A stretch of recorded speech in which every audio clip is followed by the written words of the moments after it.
بسم الله الرحمن الرحيم. اللهم صل على سيدنا ومولانا محمد وعلى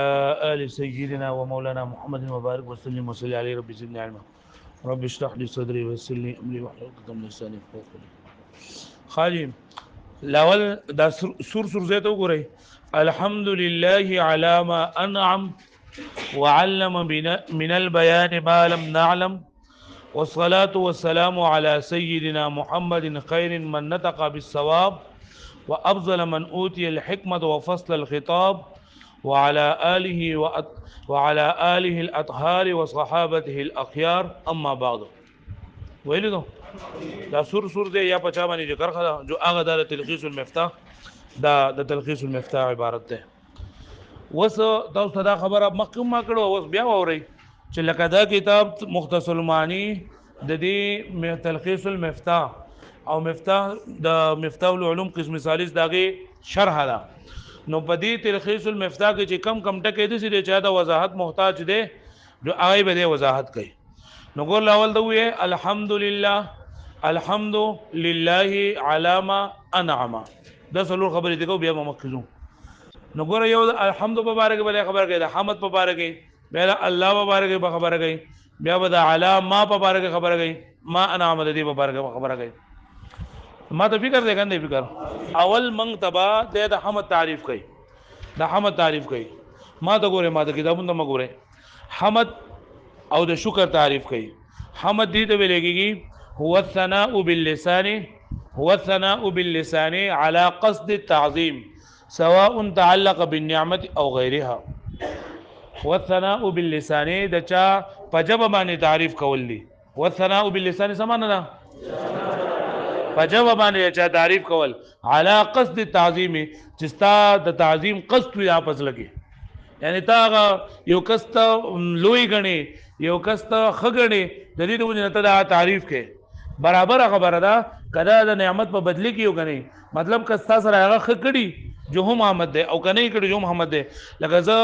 ما تعالی یو بسکټ درکو، تعالی میټافي درکړه، تا ماته چې جزاک الله الله ډېر خوشاله کا، نو دا تا د محمد وکړو.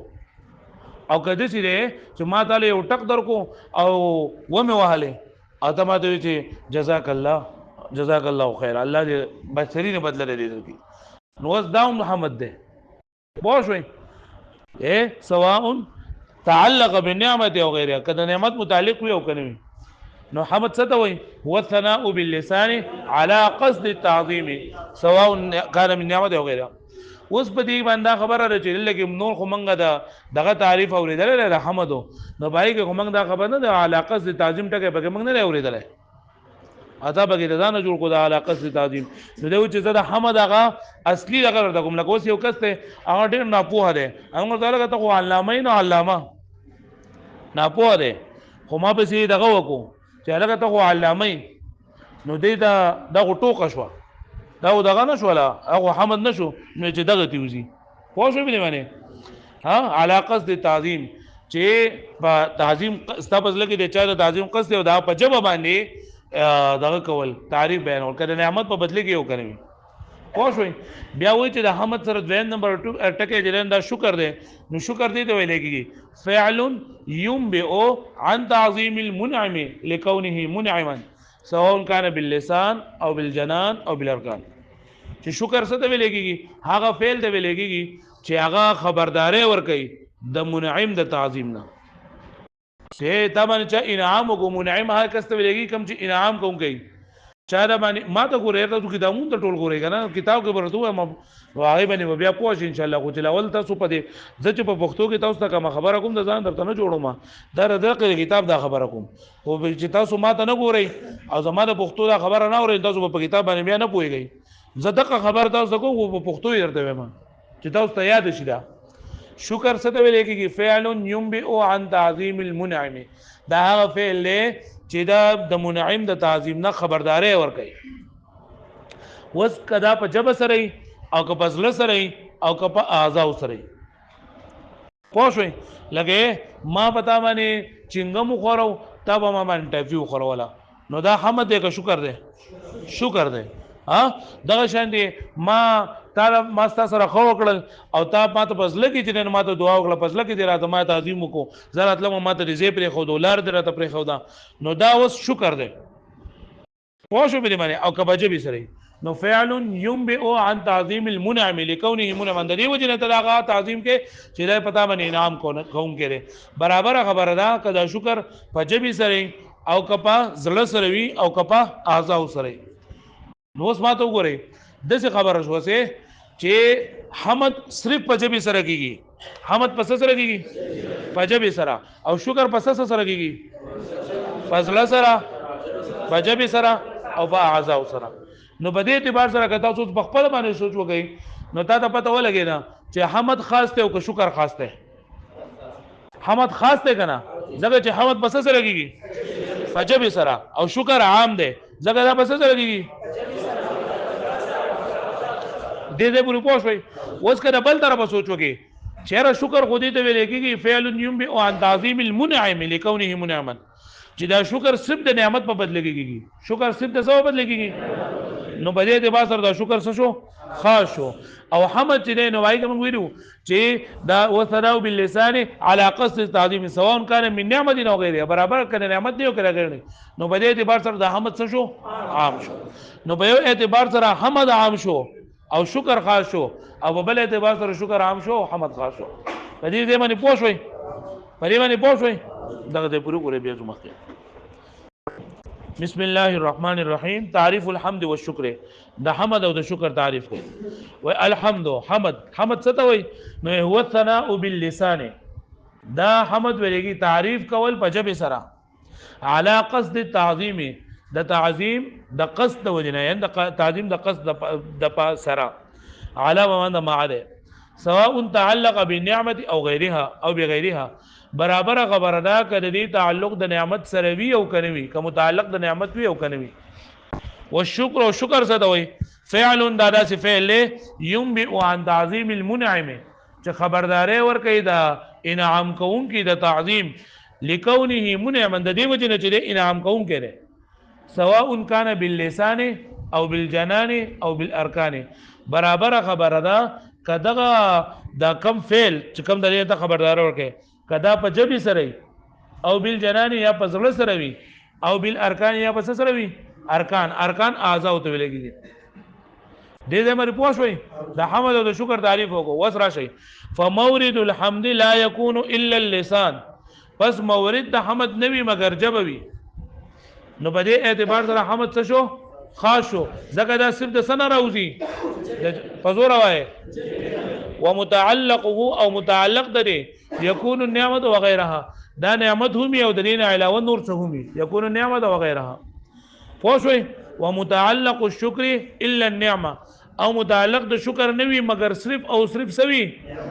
ومورده او مورد ده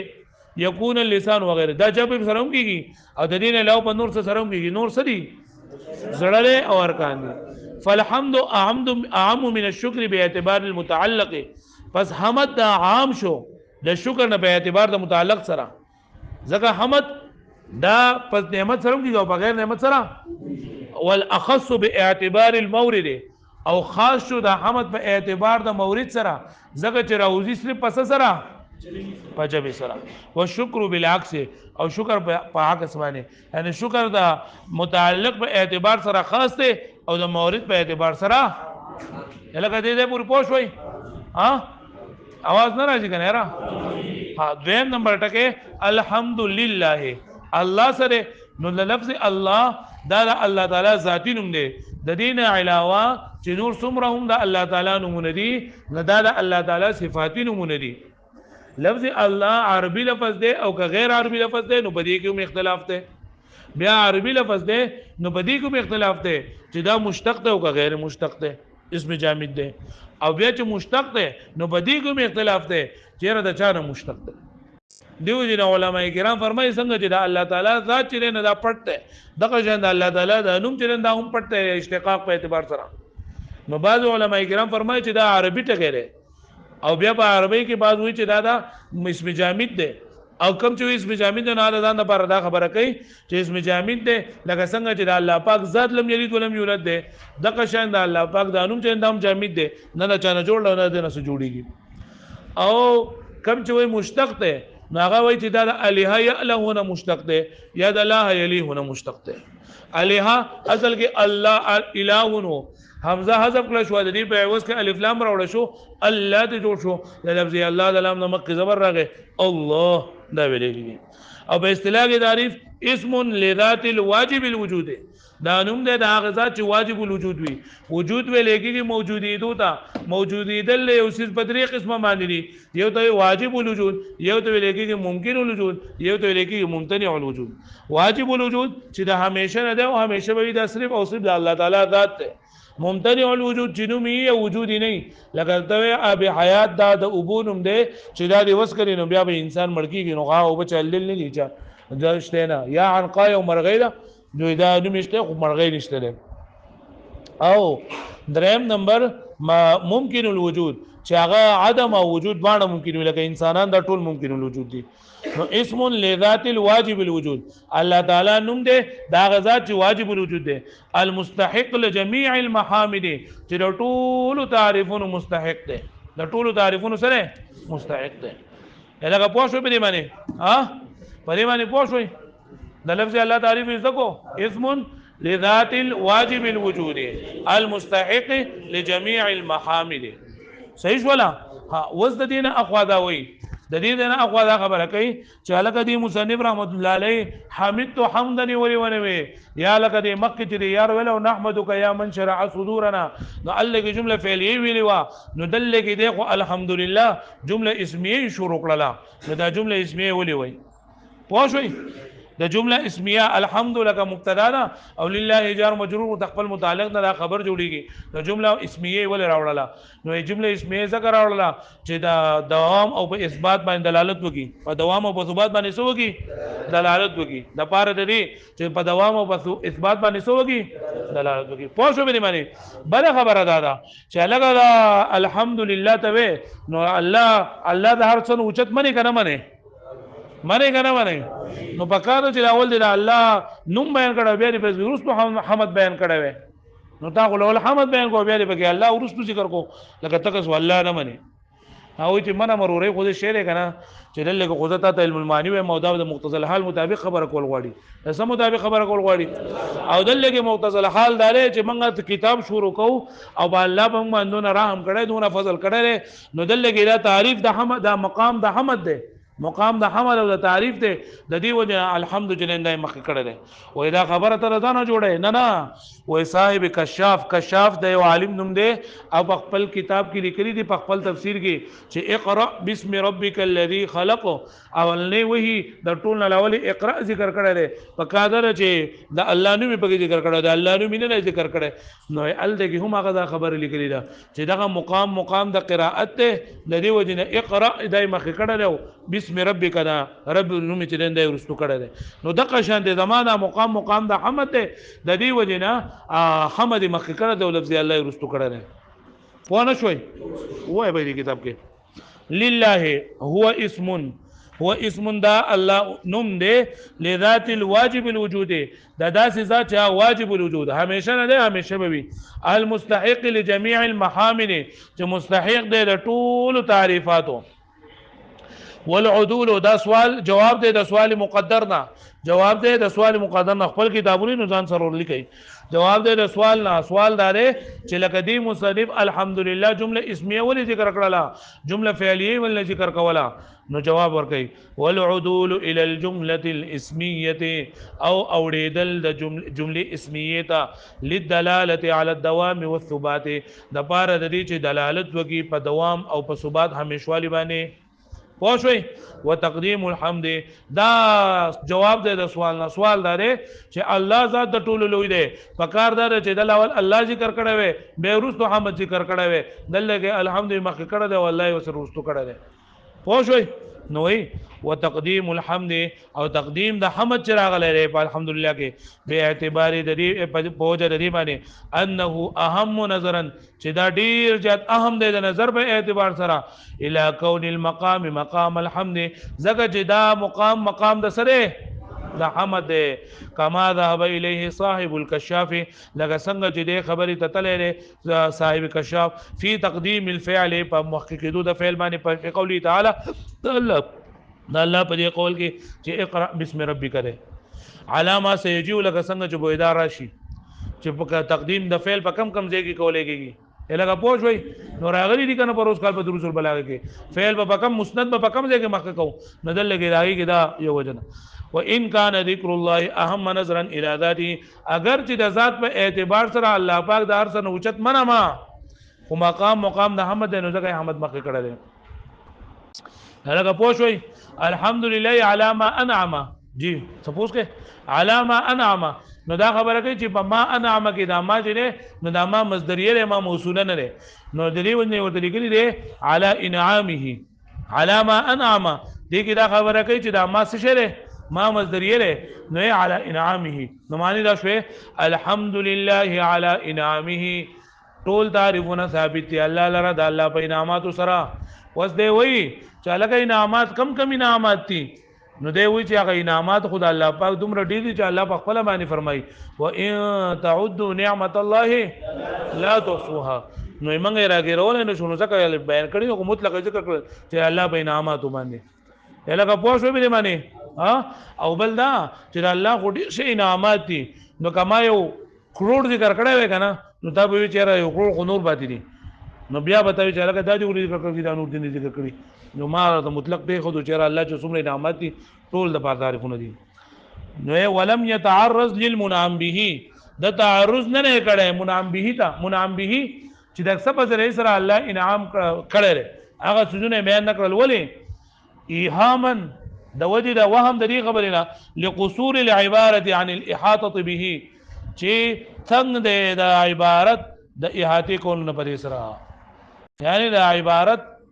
باندې نشراګي راولغه احاطه راغی نشي کوله پوښوي یعنی زمنګ په عباراتو کې الله د نعمتونو نه بیانېږي زمنګ د عباراتونو قاصر دي الله د انعامات راګي راولو او دویم ولئلا يتوهم اختصاصه بشيء دون شيء او د دې د وجنه چې وهم را نشي چې دلته بعض سونه د بعض نه خاص کړلو وعلم من البيان ما لم يعلم وعلم من البيان ما لم يعلم او وي خودل دي انسان ته وي خودل چاته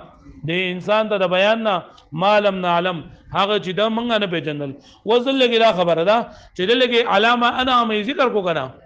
چې دا الله په انعامات باندې ولته دغه الله پاک انعامات نور نه مې خدای به ذکر کړل چې الله پاک ډیر انعامات دي خو یو انعام پکې دا دی چې دی خلکو ته اظهار ما فی ضمیر طریقه خود لیدا دا سره چې موږ نه پیژندل پوه شو به معنی نو دا بیان چې ذکر کو نو دا ذکر الخاص بعد العام دی چې اول دا الله پاک عام انعامات ذکر کړل به یو خاص انعام ذکر کو چې هغه سره تعلیم البیان دی سره یعنی علم البیان ذکر کوي وس د چې د علم البیان ذکر کو کنه نو دې ته ویل کېږي براءت الاستهلال څور دوی پروس کال ویلې ده براءت الاستهلال کله چې ماشوم پیدا شي او د اولنې چړاو کی د قل اولنې خبرې ده براءت الاستهلال وای څور دوی براءت الاستهلال وای او په اصطلاح کې دې ته ویل کېږي چې په ابتدا کې داسې خبرې کول چې هغه د مقصود سره مناسب وي په ابتدا کې دې خبره کول چې د مقصود سره سوي نو دلته کې دې په دې مختصر معنی کې به درې علوم ذکر کړي کم علوم علم المعانی علم البیان او سو نو د براءت الاستهلال په تور باندې جماعتي علم ته پکې اشاره راشي دیو جن په کې بیان ذکر کړل دی پوښوي وعلم من عطف الخاص على العام دلته عطف د خاص ته په عام باندې یعنی علامه انعم کې ټول انعامات ذکر کړل شول عام طور باندې انعامات او بیا علم د تعلیم د خاص انعام ذکر کړي ولی رعایت لبراءه الاستهلال د پاره د دې چې رعایت واسطه لشي د براءه الاستهلال براءه الاستهلال څه ته وایي په ابتدا کې دا څه خبرې کول چې هغه د مقصود سره سوي مناسب وي وتنبيها على فضیلت نعمت البيان او دویمه د دې وجې دا بیان ذکر کو چې لکه دا خبره په دې باندې خبرداري راشي چې دا نعمت د بیان چې دا په دې ټولو نعمتونو باندې غوړه ده پوه شئ من البيان دا من بګ بیانې لري وعلم خديسي من البيان بيان لقوله ما لم نعلم هغه چې موږ نه پیژندلی هغه چې موږ ته معلومو نو اوس دی وی کنه چې هغه دا الحمدلله على انعامه وي نو وعلم ما لم نعلم دسی بولا کارو چې الله پاک هغه ذات ته چې موږ ته خود لري دا ما لم نعلم په اخر کې ولې راوړو ما لم نعلم په اخر کې ولې راوړو نو دوی چې رعایت للسجع چې د سجع رعایت واسطه لشي سجع دیو کلام د یو کلمه د کلام په اخر کې هم आवाज الفاظ راوړل د څه ویل کېږي سجع نو د هغه سجع رعایت ساتل لري د دې وجنه د سی وي چې الحمدلله علی انعامه وعلم من البيان الحمدلله على ما انعم وعلم من البيان ما لم نعلم نو الدکی مکه علامه انعمو ندلګ وسره د معلم نعلم دا قدمه واذا قدم مکه کله رعایت للسجع د سجع د رعایت ساتل لپاره هغه پوښ به دی معنی اے وی وعلم مکه کړه د معلم نعلم نه ځکه چې دې کې د سجع رعایت ساتل سجع د کلام باخره کې هم आवाज الفاظ راوړل لګي والبيان بیان څه دی هو المنطق الفصيح هغه ظاهري خبره دی لګي المعرب عما في ضمير چې هغه ظاهروي هغه خبره کم ته د بس لګي یعنی انسان بس لګي چې کم خبري هغه ظاهري په کم سره اې دا بیان وي یاد بشي درته پوره ده ها یاد بشي ګوره بیا وکم ترجمه ها زما الحمد حمد ستوي هو الثناء باللسان دا ثنا د بجبي سره على قصد التعظيم فقصد تعظيم سواء تعلق بالنعمت او بغیر برابر خبره ده کدا متعلق د نعمت او غیر داګنوي والشکر او شکر فعلون دا فعل یمي او ان تعظیم المنعم چې خبرداري ور کوي د منعم د انعام کوونکی د تعظیم لکونه منعم په دې حال کې چې دا منعم وي دوجه د کېدو نه چې دا منعم ده سواء كان باللسان او بالجنان او بالاركان برابر خبر ده ک بجبي سره یو ک فضل سره یو ک په اعضاء سره فمورد الحمد لا يكون الا اللسان پس مورد د حمد نوی مگر جبوي او متعلق هو يكون نعمت او غیره متعلق د دې نعمت او غیر د دې او متعلق الشکر لا يكون الا النعمه متعلق د شکر نوی مگر نعمت وي او مورده يكون باللسان وغيره او غیره او مورد د جبوي او د دې علاوه فالحمد اعم من الشکر باعتبار المتعلق پس حمد عام دی د شکر نه په اعتبار د متعلق سره واخص باعتبار المورد او خاص په اعتبار د مورد سره شکر بلا قصد لله هو اسم لذات الواجب الوجود دا نوم د ذات د واجب الوجود هغه چې همیشه المستحق لجميع المحامد او مستحق د ټولو تعریفونو والعدول الى الجمله الاسميه للدوام على الدوام للدلاله على الدوام والثبات او دا جمله چې راوړل د جمله اسمیه ته د پال چې دلالت وکړي په دوام او په ثبات باندې وتقديم الحمد او بیا د حمد په الله باندې مخکې کړل به اعتبار په دې اعتبار انه اهم نظرا چې دا ډېر اهم دی نظر په اعتبار سره لکون المقام مقام الحمد لکه چې دا مقام د حمد دی كما ذهب صاحب الكشاف لکه څنګه چې تل دې خبره صاحب الكشاف په تقديم الفعل في قوله تعالى په تقدیم د فعل کې د الله په قول کې چې اقرا بسم ربك الاعلى ما سيجو وان كان ذكر الله اهم نظرا الى ذات اگر چې الله تعالی دا نوم چې نه دا ډیر زیات اهم دی چې هغه ذات وګوري علامه انعام کې ما على مصدریه لندې ونوي على انعامه ولم يتعرض للمنعم به او تعرض اشاره نه کړي منعم به دا ایهاما لقصور العباره عن الاحاطه به زکه چې راګیرول د عبارت د احاطه کول بل سره ګران دي ادم ولي الله يتوهم اختصاصه بشيء دون شيء او دې وجنه چې وهم را نشي چې دا یو سیس خاص کړل شو نه د بل سیس سره وعلم جل من عطف الخاص على العام عطف د خاص په عام رعایت لبراءه الاستهلال چې دا رعایت ستل لبراءه الاستهلال وتنبيها على فضيله نعمت البيان او بل چې خبرداري راشي په فضیلت د نعمت د بیان من البيان یا بیان د مخ قول معلوم نعلم قدم رعایت للسجع دا مخ کله شوی د لپاره د رعایت السجع والبيان او بیان ملګي هو المنطق الفصيح المعرب عما في ضمير هغه خبر وتا چې هغه ظاهري خبره چې د خبرداري ورکه هغه نه کوم چې د ضمیر کی فصله کی یاد بشی رتا